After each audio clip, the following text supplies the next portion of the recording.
Hi, it's Jay Allen from My TrueNORTH, the ethical coaching company. In this short video, I want to talk to you a little bit about customer service and mapping the customer journey. And it goes a little bit like this. Over the last 24-48 hours, I've had 3 different experiences of varying types of customer service or the customer experience that I wanted to share with you, and then demonstrates as to why it's so important not to be able to talk about the customer service journey from your perspective as a business owner, but in actual fact from getting some feedback from actual customers as to what's really happening in your business as opposed to what you think might be happening in your business. And the first one I want to talk to you about is the recent trip I've just taken back from the bank. Now, normally most of our clients pay us by either direct debit or standing order. I predominantly do all of my banking online these days, and then every now and again I receive a cheque. That's not a bad thing. I'd sooner receive it than have to pay it, but that then means that I have to either post it into the bank or go and visit the bank.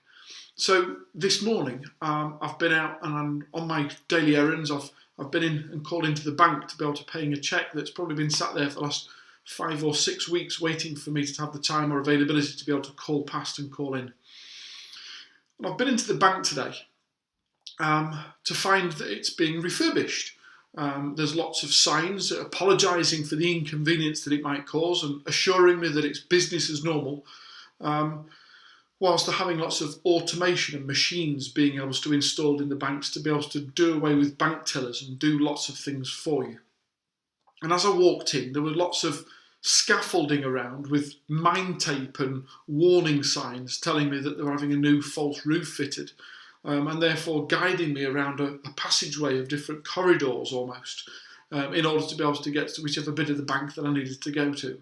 And I could see in the distance over the corner there that there were 2 bank tellers that were available that their shutters were open, they were available to be able to receive a client at their desk.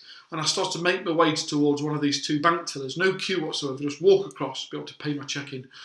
And a gentleman in a HSBC uniform presented himself to me with a tablet in his hand and asked what I was doing today.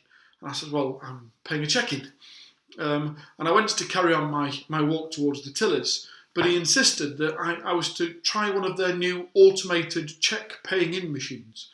And I said, well, I'm comfortable to walk over to one of those tillers and pay my check in normally. No, sir, says we're having some new information installed and some new equipment installed. Let me just quickly show you as to how much easier it's going to be in the future. It's to be able to completely ignore these people that are sat there waiting to provide some customer service to me. Let me show you one of these automated machines.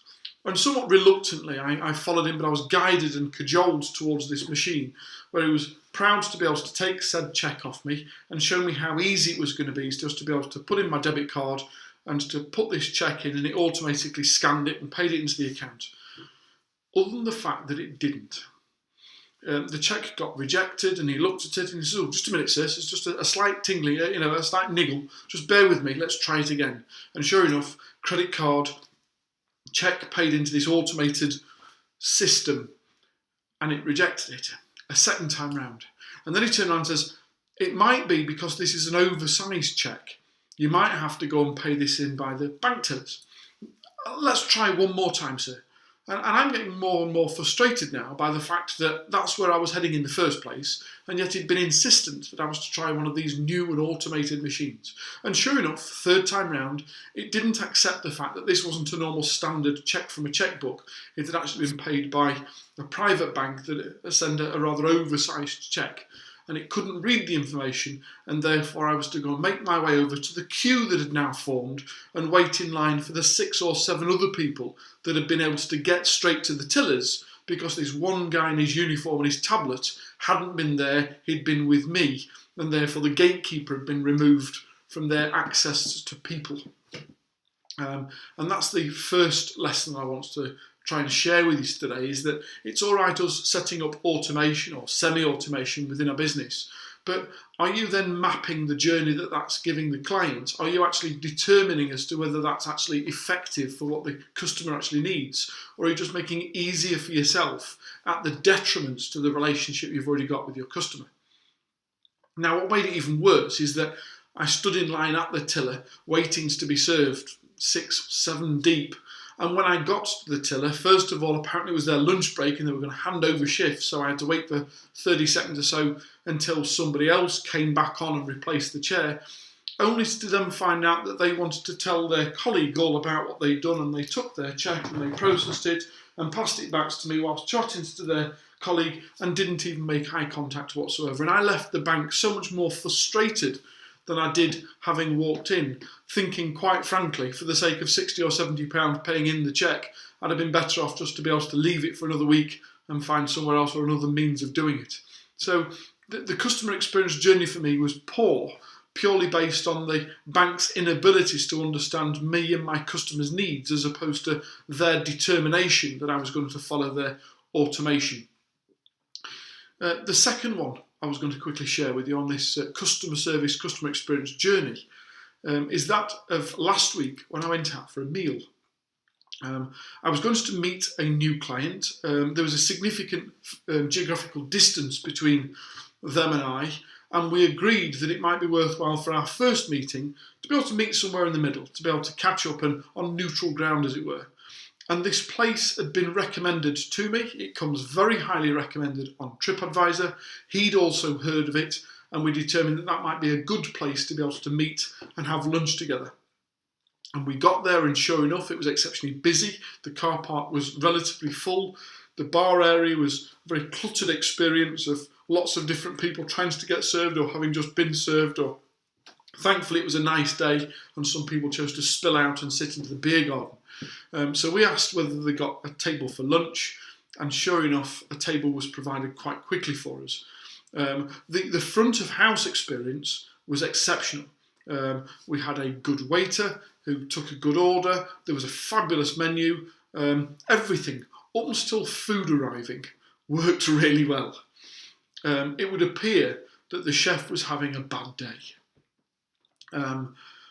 First of all, they brought out somebody else's meals and presented them to our plate. And then when we said, no, that's not what we ordered, they said, yes, it is. No, it's not. Neither of us are vegetarian, and you've just offered us the vegetarian option. That's not what either of us ordered. Well, and they seemed somewhat disillusioned.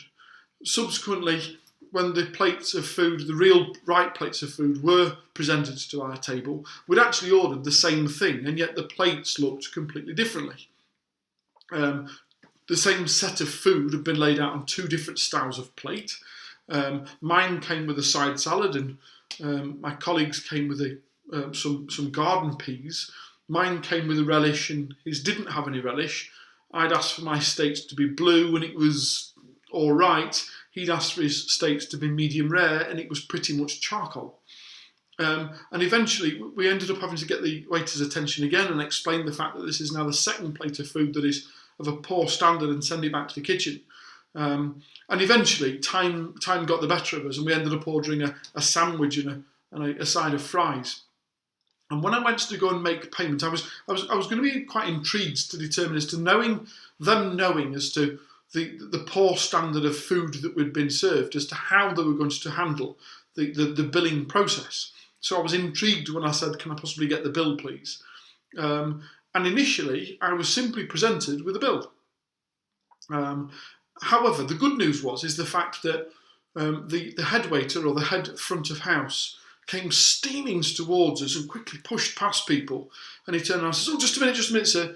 Before you pay your bill, I need to offer you my sincerest apologies for the fact that you've received a very poor service today. I'm very conscious of the fact that this hasn't gone the way that we would have wanted, and I wanted to offer, 1, our sincerest apologies, and 2, I wanted to be able to tear this bill up in front of you and advise you that that's not what we would present you with today. That's what you would have paid had you received a good service. However, on this occasion, I'd like to offer you our compliments of the house, and perhaps maybe you might want to make a contribution to the drink that you'd had, with the assurance that we'd like to welcome you back as our guests next time you come, to be able to have the right experience.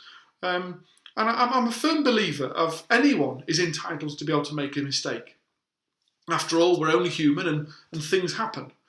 But a mistake is a beautiful opportunity for us to be able to demonstrate as to the value of the customer by what we're prepared to do and the lengths we're prepared to go to in order to be able to put that mistake right. First of all, by accepting it, and two, acknowledging the discomfort or disservice that we've provided the customer or client. It's not about covering it up, it's about being able to hold your hands up and say, we got it wrong.